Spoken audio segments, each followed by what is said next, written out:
afternoon. Thank you.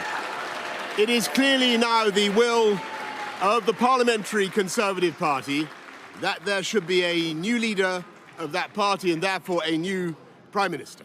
And I've agreed with Sir Graham Brady, the chairman of our backbench MPs, that the process of choosing that new leader should begin now. And the timetable will be announced next week. And I've today appointed a cabinet to serve, as I will, until a new leader is in place.